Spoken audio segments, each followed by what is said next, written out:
नमस्कार दोस्तों, मैं हृदय मिश्रा आप सभी का स्वागत करता हूं डिकोड एग्जाम के डेली करंट अफेयर्स प्रोग्राम में। कैसे हैं आप सभी लोग? आई होप आप सभी लोग अच्छे होंगे और अपनी पढ़ाई को बहुत बढ़िया तरीके से कर रहे होंगे। देखिए, आज है 27 मई और आज की कुछ महत्वपूर्ण करंट अफेयर्स पर हम लोग चर्चा करेंगे। इसके पहले आप लोगों से एक छोटी सी रिक्वेस्ट है कि प्लीज सबसे पहले वीडियो को ज्यादा से ज्यादा शेयर कर दें। अगर एक स्टूडेंट भी अगर एक बार भी शेयर करेगा तो ये संख्या अपने आप में बहुत ज्यादा होगी। तो प्लीज फटाफट वीडियो को शेयर कर दें। और जैसा कि आप लोगों को पता होगा कि हमारा ये लक्ष्य है कि आगामी जितनी भी परीक्षाएं आपकी होंगी, चाहे वो यूपीपीसीएस आरओ की हो, चाहे यूपीपीसीएस अपर एग्जाम हो आपका, चाहे किसी अदर स्टेट का सिविल सर्विसेज का एग्जाम हो, या कोई वनडे एग्जाम हो, या फिर यूजीसी नेट और अदर एग्जाम्स हो, आपका करंट अफेयर्स आपकी परीक्षा में से एक भी गलत ना होने पाए, यही हमारा क्या है, टारगेट है। और इसके साथ साथ में जो करंट मैं कराता हूं उसके बीच बीच में मैं कुछ आप लोगों को एक टास्क देता रहता हूं और कहता रहता हूं कि ये टॉपिक आप लोग प्रिपेयर कर लीजिएगा। बस आप इन बातों को जो है मानते हुए चलिएगा। यकीन मानिएगा कि जिस दिन आप परीक्षा हॉल में बैठोगे आपको निश्चित तौर पर इसका फायदा देखने को मिलेगा। न सिर्फ आपका स्टैटिक पोर्शन तैयार होगा बल्कि करंट अफेयर्स तो आपको ऑलरेडी दिया ही जा रहा है। ठीक है, तो आइए बिना देरी के हुए हम लोग सीधे जो है टॉपिक पर आते हैं और देखते हैं कि हमारा प्रश्न क्या है। इसके पहले विगत वीडियो में हमने आपसे एक प्रश्न पूछा था जिसका उत्तर हमने आपसे कहा था कि आप लोग कमेंट बॉक्स में जरूर दीजिएगा। काफी लोगों ने दिया था और काफी लोगों ने नहीं भी दिया था। उम्मीद करता हूं कि आप कम से कम थोड़ा सा समय निकाल करके, जहां पर आप अपने समय को इंस्टाग्राम, फेसबुक आदि जगहों पर लगाते हैं, वहां से बस 1 मिनट का समय निकाल करके आप इस आंसर को दे दिया करिए। यानी कि जो क्वेश्चन पूछा जाता है उसका आंसर दे दिया करिए। ये आपके लिए बहुत फायदेमंद है।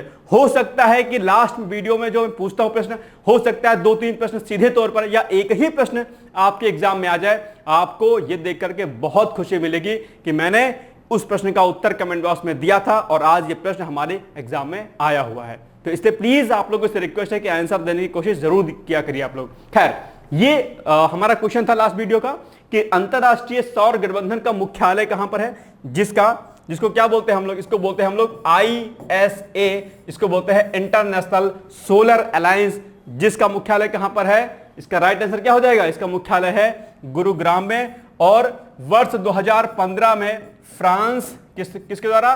फ्रांस एंड जो है भारत के द्वारा जो है ISA की स्थापना की गई थी। ठीक है, ये ध्यान रखिएगा। पेरिस समिट आपकी हुई थी 2015 में। पेरिस समिट के दौरान जो है ISA की स्थापना की गई थी। ठीक है, तो ये प्रश्न आपके एग्जाम के लिए बहुत ही महत्वपूर्ण है। ठीक है, ध्यान रखिएगा।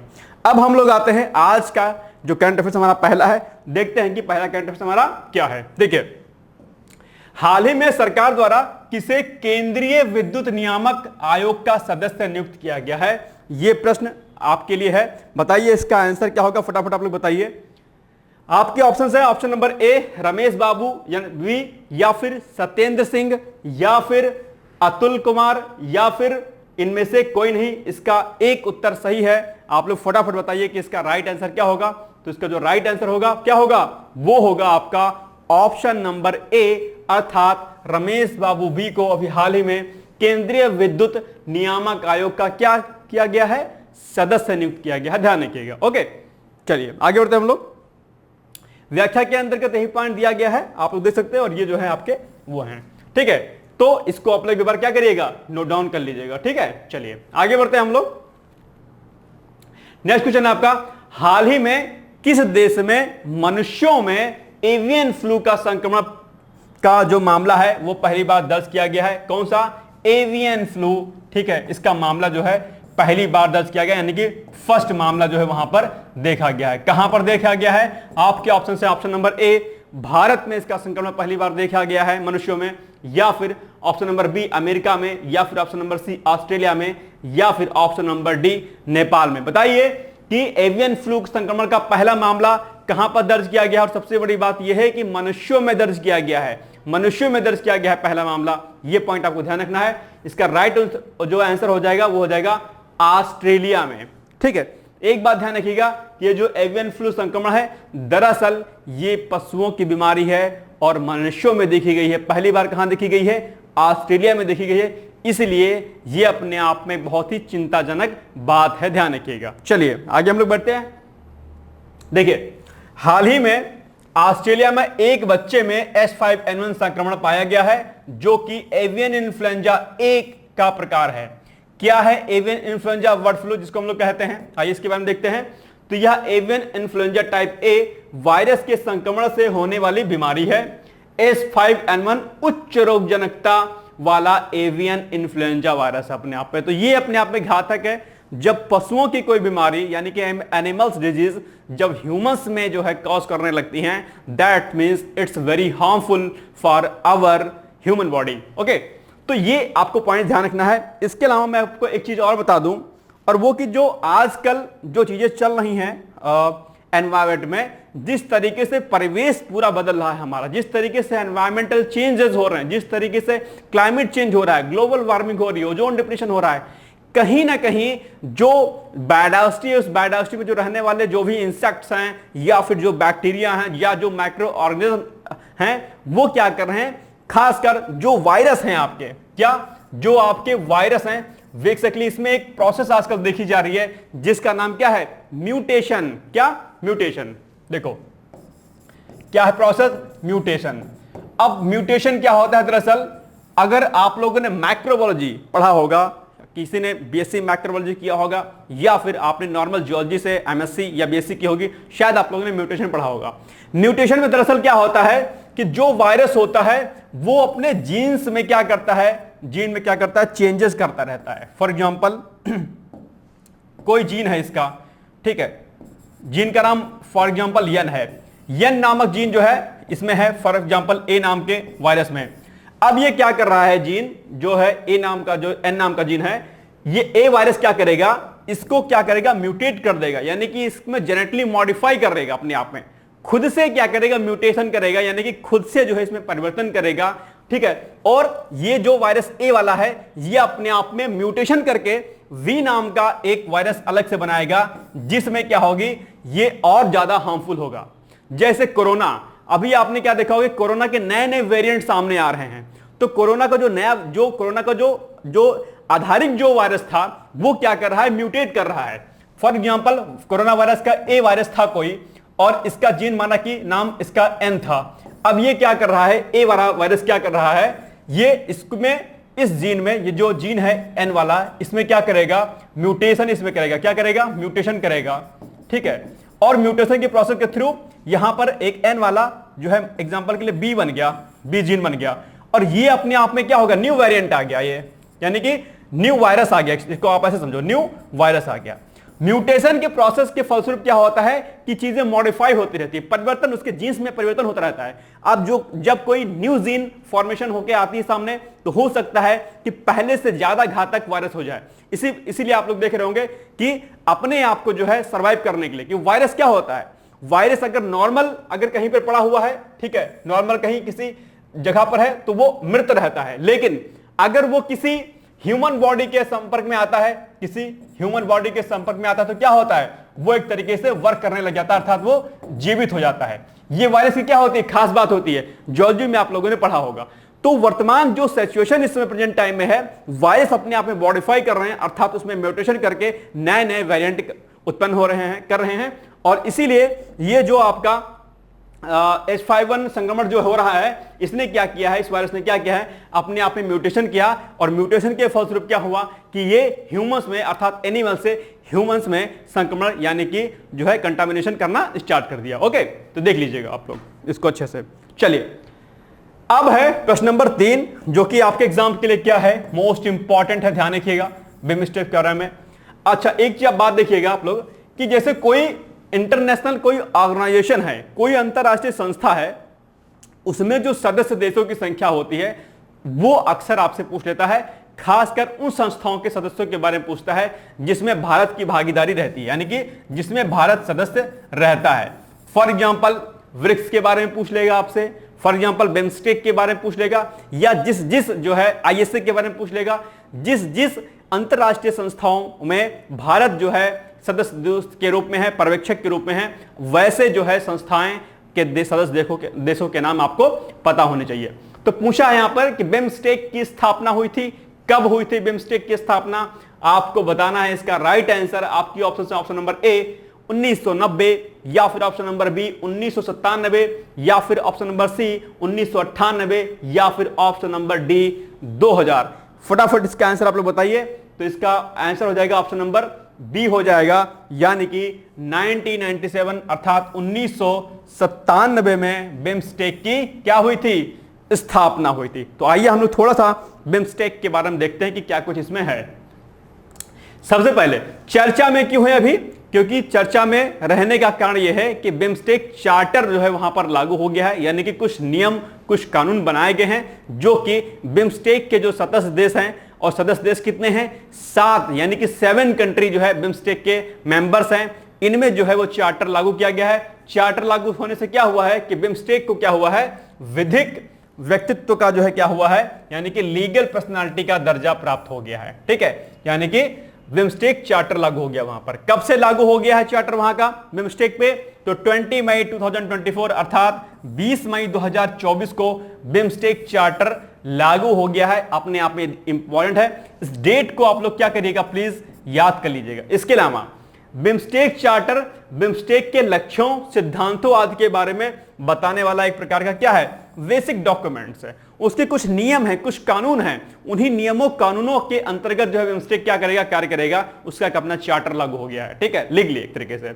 इसके अलावा बिम्स्टेक की स्थापना 1997 में बैंकॉक घोषणा पत्र पर हस्ताक्षर के साथ की गई थी। तो ये आपको पॉइंट याद रखना है। इसके अलावा 7 कंट्रीज जो कि बिम्स्टेक में शामिल हैं, कौन कौन सी हैं, तो आप लोग इमेज में देख पा रहे होंगे कि बांग्लादेश, ठीक है, Sri Lanka, India, Myanmar, Thailand, Bhutan और नेपाल हैं। ठीक है, ये क्या है, कंट्री है किसकी, बिम्स्टेक की। अब एक दो फैक्ट और बचते हैं आपके। अच्छा, ये सारी कंट्री आपको क्या होनी चाहिए, याद होनी चाहिए। ठीक है, चलिए आगे हम लोग एक दो पॉइंट और देखते हैं थोड़ा सा, कि प्रारंभ की अगर हम लोग बात करते हैं स्टार्टिंग की, तो स्टार्टिंग में 4 सदस्य थे केवल।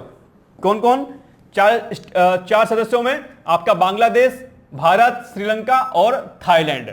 ठीक है, तो जब ये 4 सदस्य देश थे उस समय इसका नाम क्या था, उस समय इसका नाम था बिम एक्ट अर्थात VIM&EC था।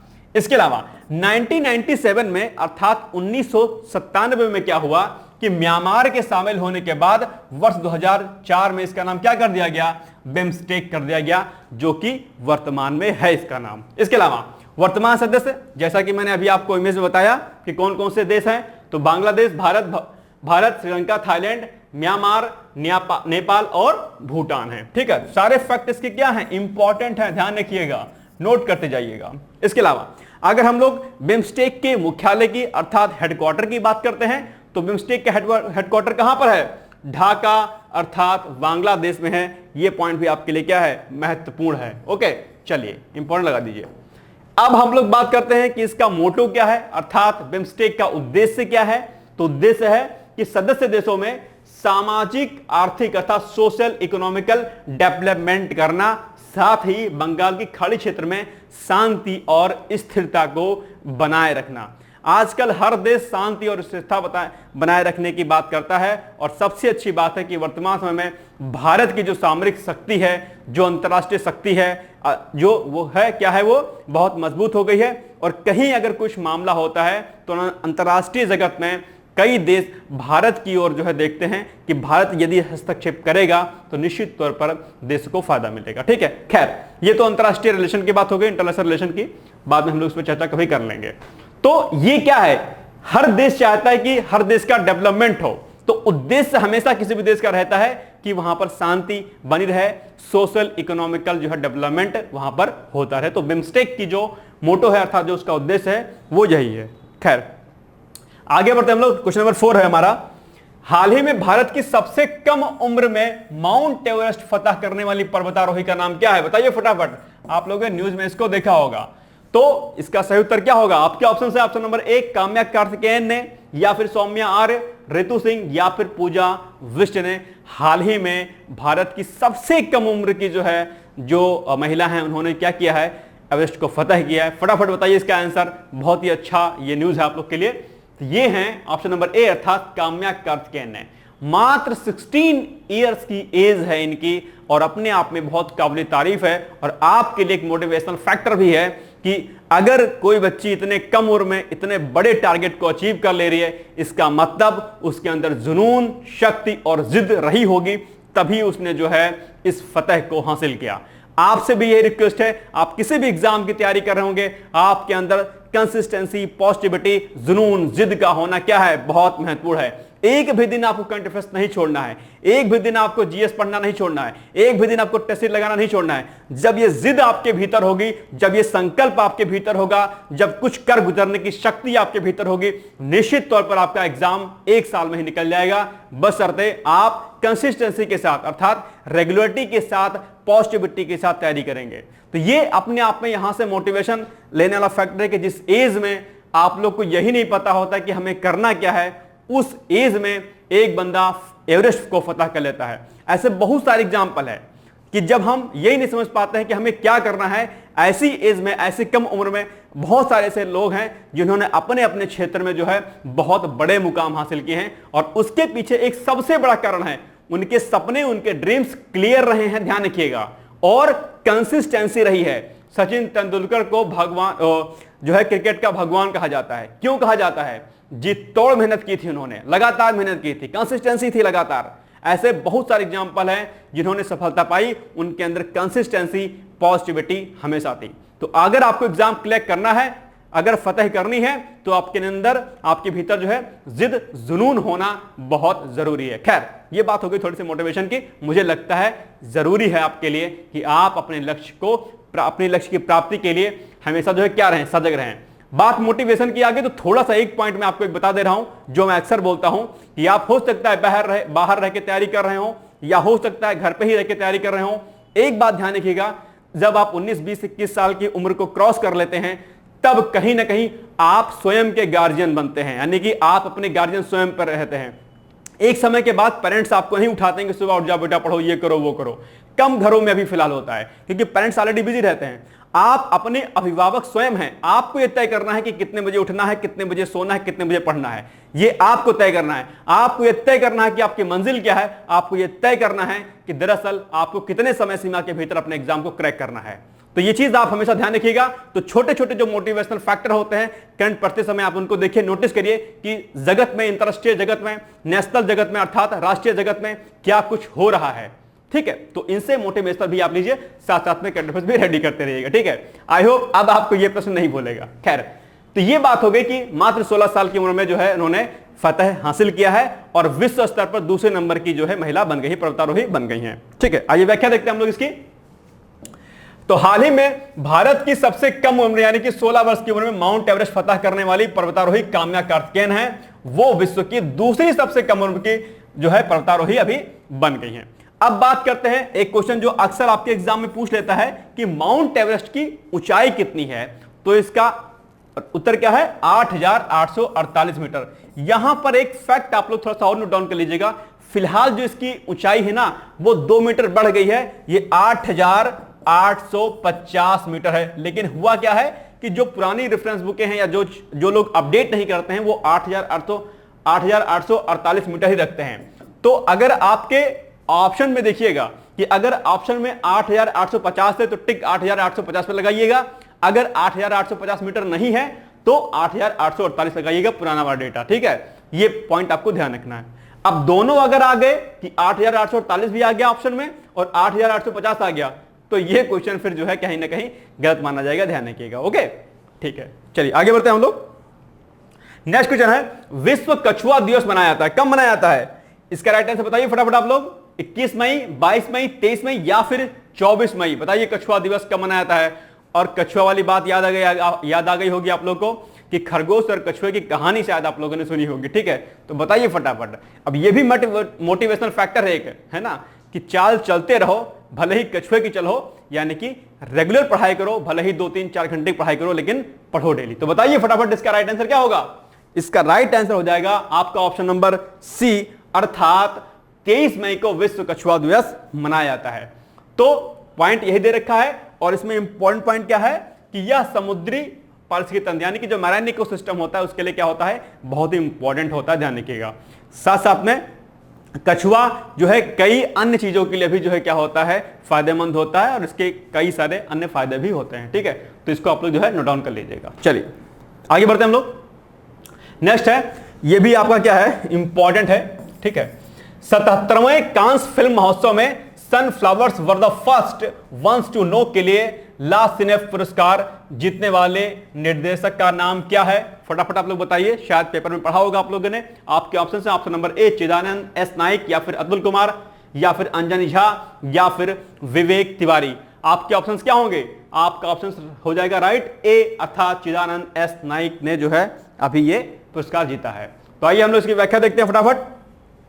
भारतीय फिल्म एवं टेलीविजन संस्थान यानी कि FTII के छात्र, यहां के छात्र हैं चिदानंद नाइक की कोर्स के अंत में, यानी कि जो उनका कोर्स चल रहा तो उसके लास्ट में उन्होंने क्या किया है कि अंत में बनाएगी जो उनकी फिल्म है कौन सी, sunflower were the first one to know, को फ्रांस में, कहां पर, फ्रांस में 77वें यानी अर्थात 77वें कांस फिल्म महोत्सव में सर्वश्रेष्ठ लघु फिल्म के लिए कांस ला सिनेफ पुरस्कार मिला है।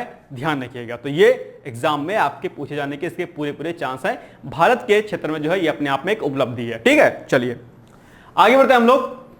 नेक्स्ट है, पपुआ न्यू गिनी की राजधानी कहां पर है, ये आपको बताना है। आपके ऑप्शंस दे हैं, 4 ऑप्शंस दिए गए हैं, बताइए फटाफट। पपुआ न्यू गिनी की राजधानी क्या है, कैपिटल क्या है? What is the capital of Papua New Guinea? इसका राइट आंसर क्या हो जाएगा? राइट आंसर हो जाएगा ए, अर्थात जो है पोर्ट मोरेस्बी जो है पपुआ न्यू गिनी की क्या है, राजधानी है। चर्चा में क्यों है पपुआ न्यू गिनी? क्योंकि अभी यहां पर हाल ही में भूस्खलन यानी कि लैंडस्लाइड हुआ है। क्या हुआ है? भूस्खलन, यानी कि जिसको हम लोग क्या बोलते हैं, लैंडस्लाइड्स। अब देखो, लैंडस्लाइड्स की अगर बात आती है, जिसको हम लोग क्या कहते हैं, भूस्खलन बोलते हैं। क्या बोलते हैं? भूस्खलन बोलते हैं।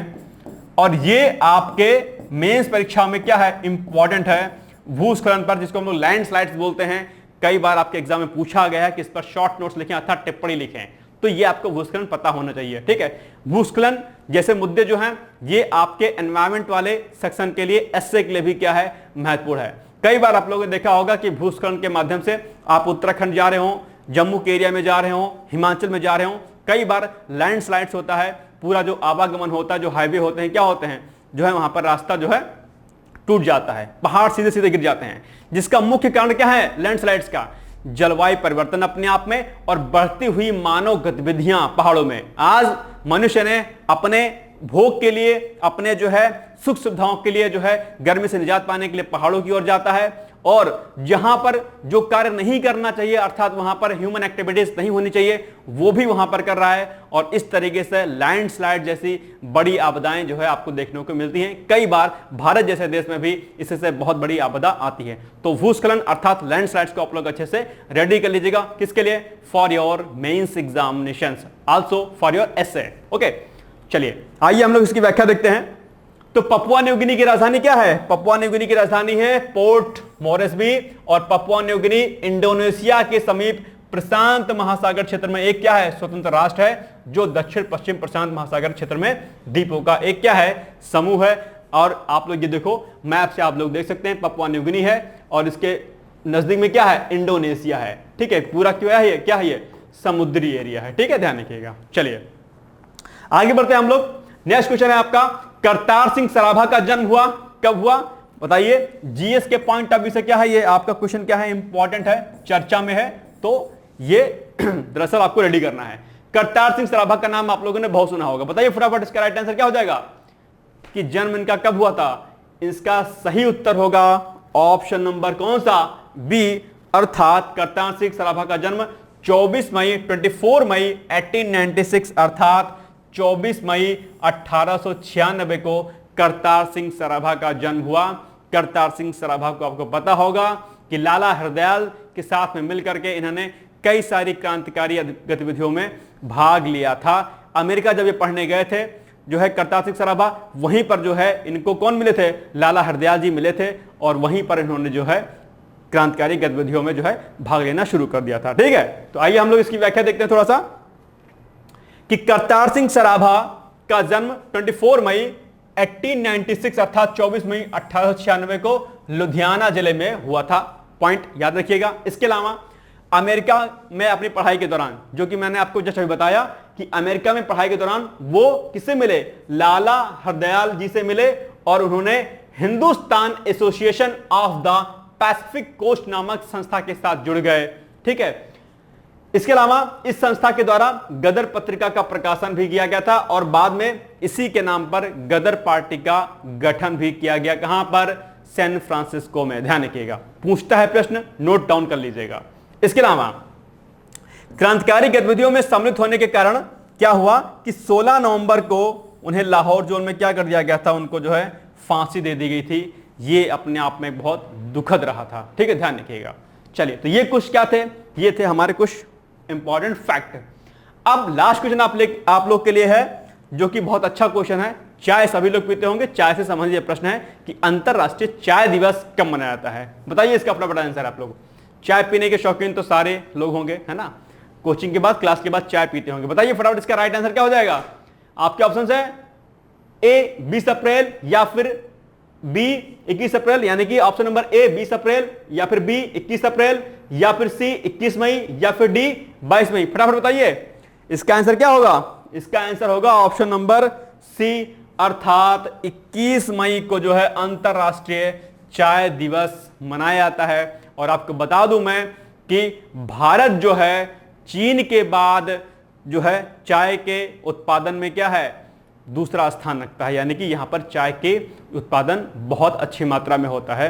ध्यान रखिएगा। और उपभोक्ता के मामले अगर बात करें तो उपभोक्ता के मामले में भारत क्या है? प्रथम स्थान है। पॉइंट याद रखिएगा, पूछ सकता है आपके एग्जाम में। खैर, आइए हम लोग फैक्ट देखते हैं इसके थोड़ा सा क्या क्या है इसमें। तो अंतरराष्ट्रीय चाय दिवस प्रतिवर्ष 21 मई को मनाया जाता है। यह दिवस मनाए जाने का संकल्प वर्ष 2019 में संयुक्त राष्ट्र खाद्य एवं कृषि संगठन, जिसको क्या बोलेंगे हम लोग? संयुक्त राष्ट्र खाद्य एवं कृषि संगठन, यानी कि फूड एंड एग्रीकल्चर ऑर्गेनाइजेशन द्वारा अपनाया गया था। कब? 2019 में। इसके अलावा चाय के उत्पादन में चीन के बाद भारत का दूसरा स्थान है, जो कि मैंने आपको बताया। यह फैक्ट आपसे पूछ लेगा। जो डेटा होते हैं चाय के उत्पादन में भारत की स्थिति, दालों के उत्पादन में, धान के उत्पादन में, जितने भी खाद्यान्न होते हैं या जो भी मिनरल्स होते हैं उनमें भारत की स्थिति क्या है, इस प्रकार के प्रश्न अक्सर आपके ज्योग्राफी वाले सेक्शन पूछता है, याद रखिएगा। ठीक है, इसके अलावा भारत दुनिया के शीर्ष 5 निर्यातक देशों में से एक है। यह फैक्ट भी इंपॉर्टेंट है। इसके अलावा इंपॉर्टेंट फैक्ट एक भी है कि भारत में चाय उत्पादन में असम और पश्चिम बंगाल का स्थान क्या है? प्रमुख रूप से लिया जाता है। असम में चाय के बहुत बड़े बड़े बागान हैं, आपको पता होगा, और पश्चिम बंगाल भी इस चीज के लिए जाना जाता है। देख लीजिए, इस तरीके से चाय के बागान बड़े बड़े होते हैं। ठीक है, चलिए आगे हम लोग देखते हैं फैक्ट। नेक्स्ट है कि दार्जिलिंग चाय को जो है जीआई टैग दिया गया है। ठीक है, दार्जिलिंग चाय जो चाय है ये अपनी खुशबू के लिए, अपनी महक के लिए जो है क्या है? बहुत फेमस है, और इसलिए दार्जिलिंग चाय को जो है क्या किया गया है? जीआई टैग दिया गया है, अर्थात इसको भौगोलिक संकेतक प्रदान किया गया है। इसके अलावा चाय किस पौधे से प्राप्त होता है यह भी देख लीजिए। तो यह पौधा क्या है? कैमेलिया साइनेंसिस नामक पौधे से जो है क्या किया जाता है? चाय प्राप्त किया जाता है। इसके अलावा चाय पानी के बाद दुनिया में सबसे ज्यादा पिया जाने वाला पेय पदार्थ है, यानी कि पानी के बाद अगर कोई सबसे ज्यादा पीता है कोई चीज तो वो अपने आप में चाय है। यह भी अपने आप में एक इंटरेस्टिंग जो है चीज है। अब भारतीय चाय बोर्ड क्या है? भारतीय चाय बोर्ड चाय से संबंधित जो भी आयात निर्यात होता है, जो भी चीजें होती हैं, भारतीय चाय बोर्ड द्वारा इसको रेगुलेट किया जाता है। तो थोड़ा सा इसको फैक्ट देख लेते हैं हम लोग कि भारतीय वाणिज्य मंत्रालय के तहत इसे वर्ष 1953 में स्थापित किया गया था। और भारतीय चाय बोर्ड का मुख्यालय कहां पर है? कोलकाता में है। और इसके अन्य और भी 15 से शायद 17 तकरीबन 15 to 17 इसके और जो है इसके कार्यालय बने हुए हैं। ठीक है, तो ये कुछ फैक्ट थे चाय से संबंधित। अब आज का आपका प्रश्न है जिसका उत्तर आप लोगों को कमेंट बॉक्स में देना है। उम्मीद है आप लोग जरूर देंगे। तो माउंट एवरेस्ट की ऊंचाई क्या है? आपके ऑप्शन से ऑप्शन नंबर ए 8,838 मीटर, ठीक, या फिर ऑप्शन नंबर बी 8,848 मीटर, या फिर ऑप्शन नंबर सी 8,828 मीटर, या फिर ऑप्शन नंबर डी 8,200 जो है 50 मीटर। राइट आंसर इसका क्या होगा? आप लोग जो है इसका उत्तर दीजिएगा। इसका उत्तर आज के वीडियो में छिपा हुआ है। अब हम लोग बात करते हैं थोड़ा सा मुख्य परीक्षा की। अगर आप यूपी पीसीएस या किसी अदर स्टेट के एग्जाम की तैयारी कर रहे होंगे या फिर यूपीएससी की तैयारी कर रहे होंगे तो वहां पर मुख्य परीक्षा में क्या प्रश्न बन सकता है आज की वीडियो से वो देखिए। तो प्रश्न क्या है हमारा कि बिम्स्टेक क्या है और भारत के संदर्भ में इसकी महत्ता पर क्या करिए, चर्चा कीजिए। जीएस सेकंड का पोर्शन है, अर्थात आईआर यानी कि इंटरनेशनल पोर्शन का जो है ये आपका टॉपिक है। ओके, तो इस प्रश्न को लिखने की हैबिट जो है आप लोग बनाइए, लगातार लिखते रहिए और करंट को रेडी करते रहिए।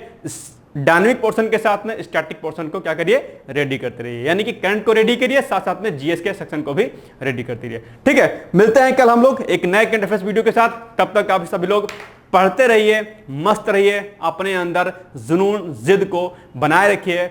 हमारी तरफ से आपको ऑल द बेस्ट है, good luck, thank you so much, bye bye, take care.